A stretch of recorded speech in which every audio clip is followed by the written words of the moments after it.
네, 작가님. 그래서 방금 이야기해 주신 것들에 연결돼서 질문을 좀 드려볼까 해요. 저희 채널에서 성장한 종목들이 몇 개가 있는데 이것들 말고도 또 안전한 ETF? 저희가 중장년층들이 많다 보니까 네. 공격적인 투자보다는 좀 안전한 투자 위주로 말씀을 많이 드려요. 뭐 안전한 ETF라고 하면 기초지수를 추종하는 것들이 아무래도 안전하고요.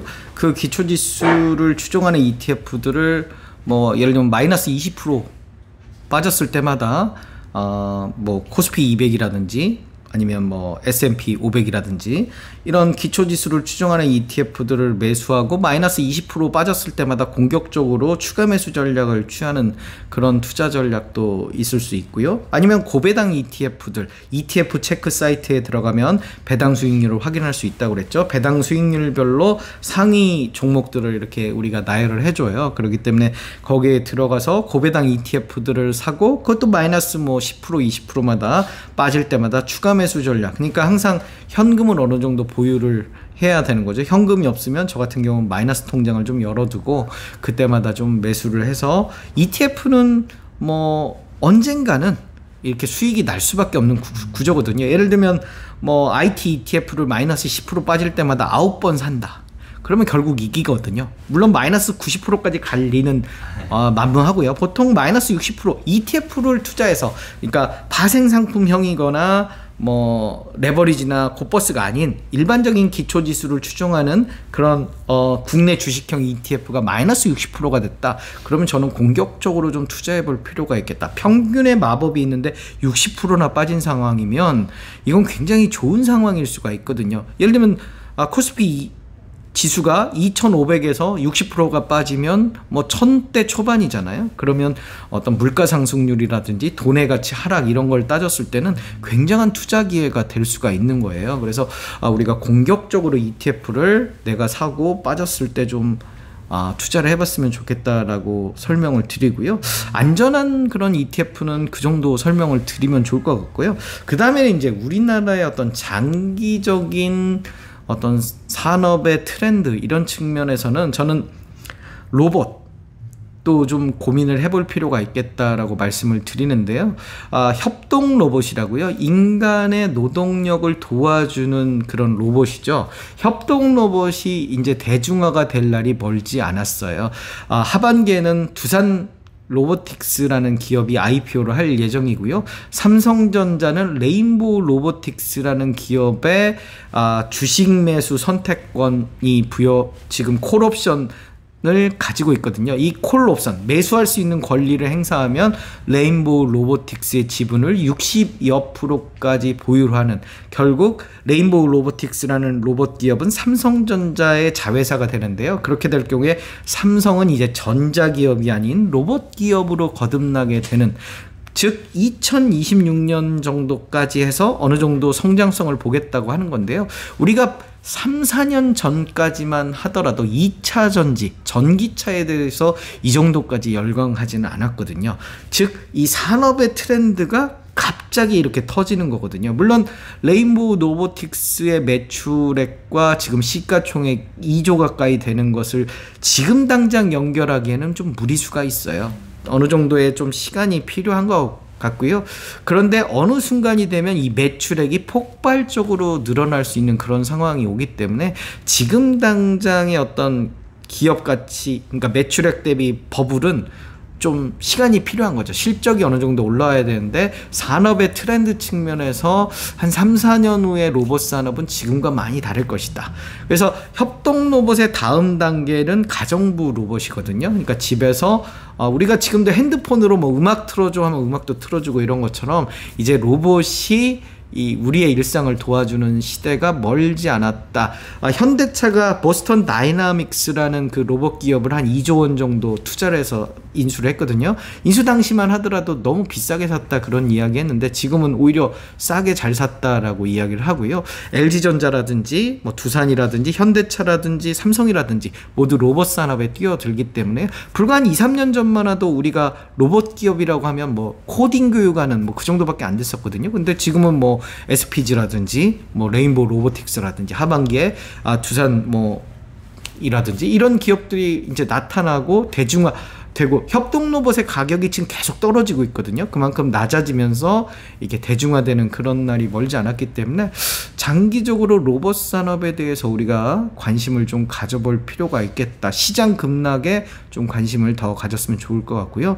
그 다음에 두 번째로는 반도체 소재 부품 장비 기업들을 좀 주목해 볼 필요가 있을 것 같아요. 왜냐면 삼성전자가 30조 원을 1년에 30조 원씩 총 10년간 300조 원을 반도체 투자를 하고 그 부분이 상당 부분이 비메모리 쪽에 집중이 될 거란 말이죠. 그러면 비메모리의 어떤 집중이 사실 메모리는 이렇게 사이클을 되게 많이 타는데 비메모리는 그 사이클의 영향이 조금 적거든요. 그래서 비메모리의 어떤 사업 확장이 결국 소재 부품 장비, 그러니까 삼성전자는 큰 돈을 투자하고 그거의 어떤 수혜는 규모가 작은 회사들, 소재 부품 장비 기업들의 실적 개선이 확 일어날 수가 있거든요. 근데 일단 설비 투자를 하면 2, 3년 정도의 공장 설비가 있기 때문에 이것도 뭐 당장 급등하는 건 아닌데요.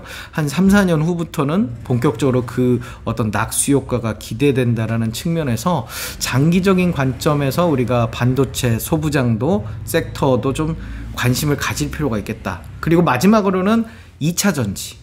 우리가 2차 전지 중에서도 양극재 기업들은 좀 주목해 볼 필요가 있겠다. 양극재 같은 경우는 배터리의 그 비용이 한 40에서 45% 정도를 차지하는데요. 이 양극재 기술이 가장 중요해요. 에너지원이고 얼마나 멀리 갈 수 있느냐라는 부분이 있기 때문에 우리가 2차 전지에 대한 양극재 기업들의 어떤 실적 개선세, 그리고 미국의 정책적인 변화도 좀 주목해 볼 필요가 있는데요. 바이든 정부에서는 2032년까지 신차 판매의 67%를 전기차로 판매를 해라.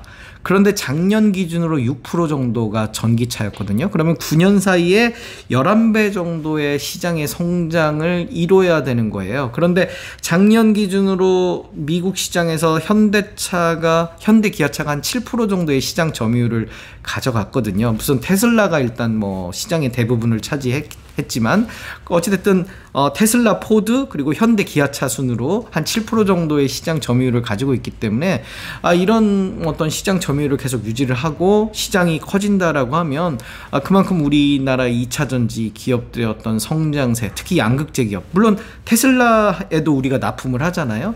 그래서 결국은 이런 어떤 정책적인 측면, 그리고 그거에 따른 실적 예측치, 그리고 설비 투자 측면에서도 2차 전지 기업들이 앞으로 꾸준하게 설비 투자를 늘릴 거거든요. 설비 투자가 늘어나면 결국 이게 매출 증가로 이어질 것이다 라고 우리가 기대를 하는 거죠. 예를 하나 들어보면요, 우리가 설비 투자의 예시를 하나 보자면요, 에코프로비엠, 양극재 기업이죠. 지역별 생산 능력 전망을 보면요, 이게 NH투자증권에서 발표한 건데요, 2021년에 6만 톤 정도이던 생산량이 2026년이면 48만 톤까지. 그래서 국내에서 23만 톤, 유럽에서 14만 톤, 미국에서 11만 톤. 배터리는 굉장히 무겁기 때문에 우리나라에서 이렇게 생산해갖고 운송 비용을 들이는 것보다 현지에서 생산하는 게 좋거든요. 그래서 작년이 10만 톤이었으니까요, 4년 후죠. 4년 후면 5배 정도의 생산 능력이 늘어나기 때문에 이게 결국 매출액 증가로 이어질 거고, 한 2026년까지는 꾸준하게 이런 매출액 증가가 이어지고 실적 개선으로 이어질 것이다. 여기에 2032년까지 미국 정부가 정책적인 훈풍을 불어준다면, 또 2035년이면 탄소제로 정책들을 세계 각국에서 발표를 했거든요. 그래서 2035년이면 더 이상 가솔린 차를 생산하지 마라. 물론 2040년까지 늦어질 가능성은 있습니다만 그때까지 어찌됐든 이 전기차의 비중이 계속 올라가기 때문에 경쟁은 치열할 거고, 뭐 시장이 어느 순간 포화 상태가 될 거다라고 하지만 앞으로 한 3, 4년 정도는 충분히 계속 시장이 성장할 수밖에 없는 그런 니즈가 많이 있겠다라는 측면에서 성장성을 우리가 좀 더 강조를 한다면 로봇, 그리고 반도체 소재 부품 장비, 그리고 2차 전지, 여기에 이제 한 2, 3년 정도 이 실적 개선이 뚜렷하게 나타나는 업종들이 엔터하고 방산이거든요. 그래서 하나 에어로스페이스 같은 경우도 지금보다 한 2, 3년 후면 실적이 한 2, 3배 정도 증가하는 걸로 지금 나와 있거든요. JYP 같은 경우도 우리가 지금 방송을 찍는 오늘 20% 넘게 상승을 했거든요. 그 원인이 이제 실적 개선세가 뚜렷하다라고 보여지는 이런 부분들이 실적을 미리 주가가 끌어올린 거거든요. 그래서 이런 섹터들도 좀 우리가 실적 개선이라는 측면에서 좀 바라볼 필요가 있겠다. 그러니까 로봇, 반도체, 소부장, 2차 전지는 아주 긴 호흡으로 좀 바라보는 거고요. 엔터하고 방사는 한 2, 3년 정도의 실적 상승세를 바라본다면 우리가 좀 고민을 해볼 필요가 있겠다.